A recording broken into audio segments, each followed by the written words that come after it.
안녕하십니까. 2020년 12월 28일 최병욱 이펙트 시작하겠습니다.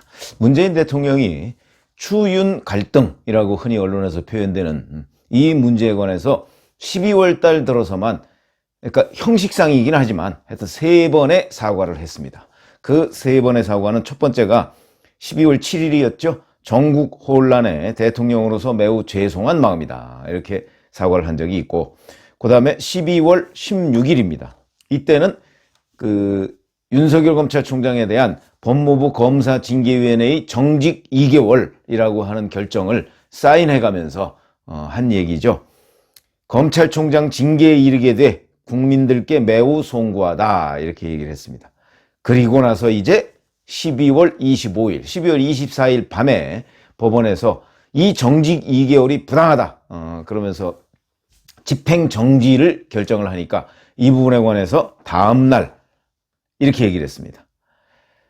자, 이 인사권자로서 사과의 말씀을 드린다, 이렇게 얘기를 하면서 여기는 또 토를 달았습니다. 무슨 얘기냐면, 검찰도 그 만든 문건이 사찰 논란에 이르는 등 여러 가지 문제점이 있으니까 성찰의 계기가 되기 바란다. 이 얘기는 윤석열 검찰총장에 대해서, 자, 나도 이렇게 국민들 앞에 사과했는데 당신도 적어도 법원에서 결정한 내용 중에 보면 판사 문건은 다시는 있어서는 안 되는 일이다 라고 얘기를 했고요. 그 다음에 이 문제는 좀 문제가 있는 것으로, 징계 사유로서 문제가 있는 것으로 보이니까 본안 소송에 가서 좀 깊이 있게 다뤄봐야 되겠다. 그러니까 그거에 대해서는 완전히 면죄부를 준 건 아닙니다.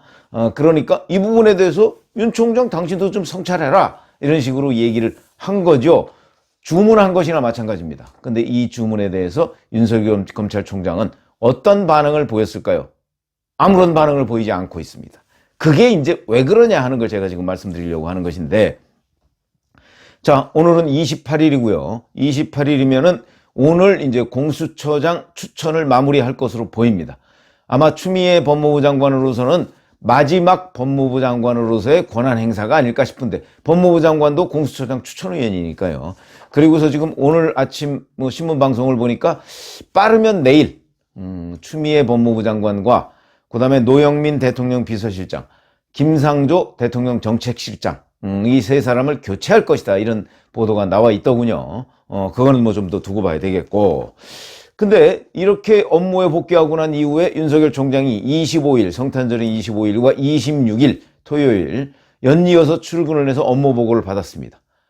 그때 혹시 뭐 이 부분에 관한 입장을 밝히지 않았을까? 라고 들여다봤더니 그건 아니고 이런 거 보고받았다고 하죠. 수감시설 내, 지금 뭐 동부구치소, 이명박 전 대통령 수감되어 있는 동부구치소에서 어마어마한 숫자의 그 코로나 확진자가 나왔었죠. 그러니까 수감시설 내에 코로나 확진, 이 사태에 대해서 보고를 받았고요. 그 다음에 내년 1월, 불과 일주일 뒤입니다. 1월 달에 시행되는 검경 수사권 조정, 이 문제에 대한 긴급 현안, 이런 것을 논의하고 보고를 받았고, 그 다음에 이제 대전지검에서 하고 있는 그 월성 원전 1호기 조기 폐쇄에 대한 경제성 보고서 조작 의혹, 이 수사에 관해서 보고를 받았고, 라임, 옵티머스 이런 것 등에 관한 종합적인 보고를 대검으로부터 받았다는 겁니다. 그것도 첫날 보고를 받은 게 아니고 둘째 날 보고를 받았다는 거거든요. 근데 이때 별다른 지시를 하지 않았다. 그러니까 윤 총장이 공개적으로 이 법원의 집행정지 결정에 대해서 밝힌 거는 바로 그 집행정지 결정이 난 그날 밤에 사법부의 판단에 깊이 감사드린다. 헌법 정신과 법치주의, 그리고 상식을 지키기 위해 최선을 다하겠다, 이렇게 얘기한 게 전부다. 공식적인 반응의 전부다. 그 이후에 아무런 공식적인 반응을 보이지 않고 있습니다. 자, 이 문제에 관해서 여권에서는 아니 대통령도 사과했는데 윤 총장도 어떤 입장을 밝히든가 성찰을 하겠다든가 있어야 되는 것 아니야? 이러면서 이제 이렇게 볼멘 소리를 하고 있는 거죠. 그러면 윤 총장은 왜 아무런 입장을 밝히지 않고 있을까? 이게 이제 주변의 취재를 통해서 또는 저의 분석, 기자로서 저는 법조 출입 기자도 해봤으니까 그런 분석을 토대로 해서 말씀을 드리겠습니다. 일각에서는 이런 얘기도 하고 있습니다. 아니, 대통령이 입장 표명을 했으면 대통령 이런 문제에 뭐 당사자 중에 한 명 아니겠습니까? 본인은 책임이 없다고 느낄지라도 그러면은 의례적으로라도 자, 이런 부분에 관해서 유감 표명이나 뭐 이런 걸 할 법한데 그걸 전혀 안 하고 그냥 뭉개고 있는 것 자체가 문제 아니냐 이렇게 지적하는 사람도 있습니다. 있지만 윤 총장은 그런 길을 선택하지 않고 있다. 왜 그럴까? 제가 분석하는 바로는 첫 번째. 자, 우선 정직 2개월에 대해서 집행정지 결정이 났을 뿐입니다. 본안소송은 진행 중이죠, 지금. 그렇기 때문에 본안소송은 진행 중인데 진행 중인 게 아직 뭐 사실 착수도 제대로 하지 않았습니다. 그렇기 때문에 이 문제에 관한 본격적인 다툼이 끝나지 않았다. 그런데 여기에 대해서 내가 섣불리 유감이나 뭐 이런 걸 표시한다면 나한테 오히려 불리한 결과를 초래하지 않겠는가. 이런 생각을 가지고 있는 것으로 보인다. 이게 이제 주변의 분석인데 이거는 제가 보건대는 다분히 그 법률적 판단입니다. 그러니까 만약에 정치적으로 판단한다면 정치적으로는 이 문제에 관해서 뭐 유감 표명을 한다고 해서 법률적으로 무슨 문제가 생길 것 같지는 않은데 저희가 보기에. 그런데 윤 총장은 법조인이니까 법조인으로서는 지금 소송이 진행 중인데 다만 이거는 잠시 그냥 효력을 정지시켜 놨을 뿐 아닙니까? 근데 소송이 진행 중인데 이 소송의 원인이 된 문제에 관해서 이렇게 해서 유감입니다라고 얘기를 한다면 그건 정무적으로 국민에 대한 어떤 일종의 서비스 같은 것이 될 수 있을지는 모르겠으나 법률적으로는 나한테 불리하게 작용할 수가 있다. 왜 국회에 가서 장관들이나 또는 뭐 여러 사람들이 이런 답변하는 거 많이 들어보셨을 겁니다. 누가 의원들이 뭐라고 질문하면 그건 지금 수사 중인 사안이라 제가 말씀드리기 이렇게 얘기하는 거 아마 들어보셨을 겁니다. 바로 그 차원입니다. 그 차원에서 나는 지금 본안소송에 들어가 있기 때문에 이 부분에 관해서 나의 입장을 밝히기가 어렵다. 아마 이런 판단을 한 것으로 보인다. 제가 보기엔 그건 정무적 판단은 아니고 완벽하게 법률적 판단이다. 이렇게 말씀을 드릴 수가 있고요. 그 다음에 두 번째. 본인은 이런 생각을 가지고 있을 겁니다. 아마 한 번 얘기를 한 적이 있죠. 위법 부당한 일을 바로잡겠다 이렇게 얘기한 적이 있습니다. 그거는 법무부가 정직 2개월의 처분을 내린 뒤에 그런 입장이 나왔습니다. 위법 부당. 그러니까 무슨 얘기냐면 자, 정직 2개월이라는 결정 자체가 위법 부당하다. 나는 그러니까 이 부분의 한쪽 당사자가 아니고 피해자다. 이런 입장을 가지고 있는 거죠. 피해자가 왜 사과하느냐? 뭐 그 말도 일리는 있습니다. 피해받은 사람은 그 피해를 보상받을 생각을 해야 되는 것이지 그 문제에 관해서 나도 유감이다. 이거는 대단히 정무적 판단이죠. 그런 점에서 본다면 윤 총장은 아직 정무적으로는 성숙돼 있지가 못하다. 뭐 이런 걸 우리가 이제 엿볼 수 있는 대목이고 본인으로서는 여하튼 이 조치 자체가 위법 부당하니까 법원이 그런 결정을 내려준 거 감사한데 그 결정은 결국 불법하고 부당한 일에 대해서 법원이 바른 결정을 내렸다. 바로 잡았다. 이런 의미지 무슨 윤석열이라는 사람 개인한테 무슨 혜택을 주고자 한 것은 아니었다. 이 판단을 하고 있는 것으로 보입니다. 이거는 법률가로서는 그럴듯한 판단입니다. 법률가로서는 틀림없이 이거는 그 위법하고 부당한 일이니까 법원이 바로잡 그런 걸 바로잡으라고 법원이 있는 거 아니겠습니까? 그런 생각을 윤 총장이 하고 있는 것이다. 이 또한 매우 법률적 판단이다. 이런 말씀을 드리고요. 그 다음에 세 번째, 이거는 제가 보건대는 만약에 이런 판단을 하고 있다면 약간의 정무적 판단이 가미되고 있다고 봅니다. 무슨 얘기냐면, 자, 대통령이, 그러니까 우선 이제 법원에 가서 다투고요. 이거는 법률적인 문제고. 그 다음에 대통령이 검찰도 성찰하라 그러면 성찰이라는 게 꼭 말로만 하는 거 아니지 않습니까? 그냥 속으로 깨닫고 깊이 앞으로는 이런 일을 하지 말아야지라고 마음먹으면 사실은 되는 것이지 그걸 뭐 입으로 뭐 이렇게 하겠습니다 뭐 이렇게 얘기한 것이 실질적으로 그 얘기를 안 하는 거와 뭐 큰 차이가 없는 겁니다. 성찰이라는 거는 마음속으로 하고 실제 자기 몸가짐으로 하는 거기 때문에 그런 차원에서 본다면 이거를 굳이 대통령과 이렇게 뭐 대통령이 뭐라고 하니까 그거에 대해서도 받아치고 또 뭐 받아들이는 것처럼 성명을 발표하고 이렇게 할 필요가 있느냐. 이건 대통령과 마치 주고받기를 하는 듯한 정치 행위로 비칠 가능성이 있다. 그러니까 나는 이 부분에 관해서 차라리 침묵하겠다. 이런 판단도 했을 법하다. 침묵하겠다 이거죠, 차라리. 왜냐하면 대통령하고 자꾸 그 뭐 이렇게 맞상대해서 뭔가를 그렇잖아도 사실은 이 소송 자체가 실질적으로 피고인은 법무부 장관이지만 법무부 장관의 결정을 검사징계법에 따라서 대통령이 집행한 거 아니겠습니까?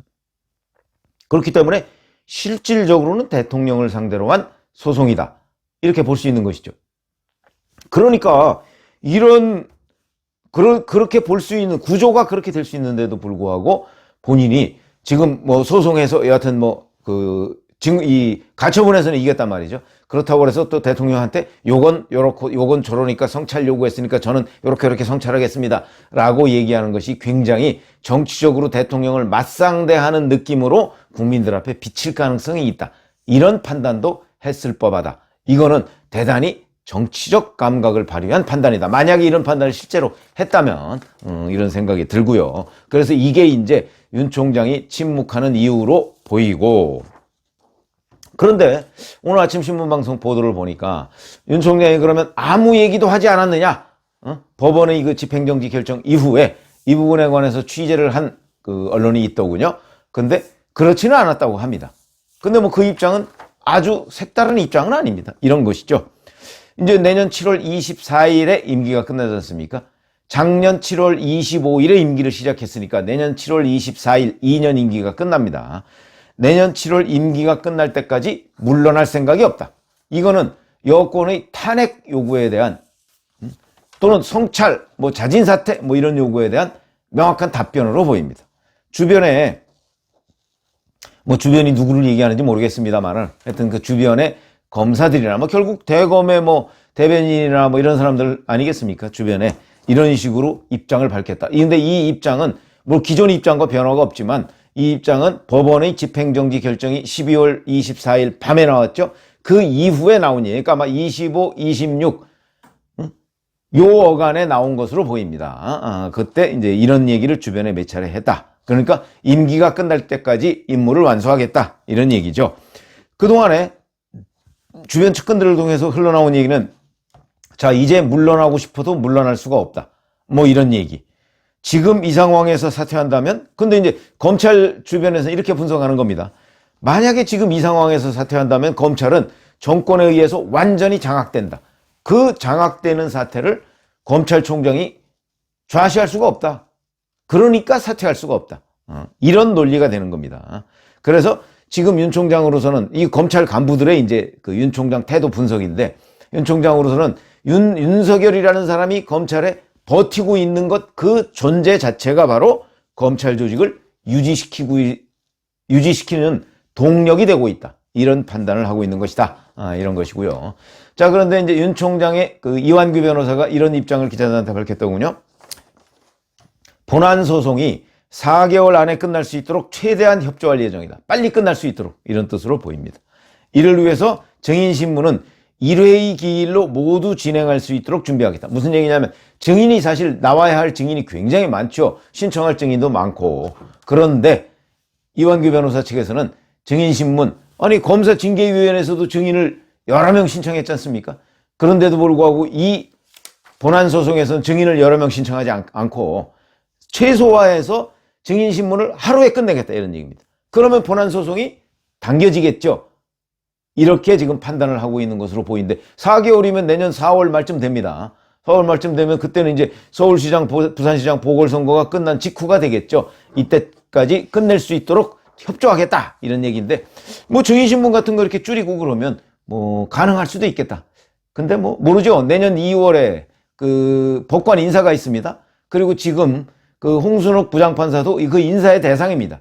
그래서 만약에 인사가 될 가능성이 높은데 되더라도 현안이 계속 있으면 그 현안을 마무리할 때까지 파견하는 방법도 있고 아니면 아예 바꿔서 하는 방법도 있다. 그거는 이제 법원이 결정할 일이다. 그때 가서 결정할 일이다.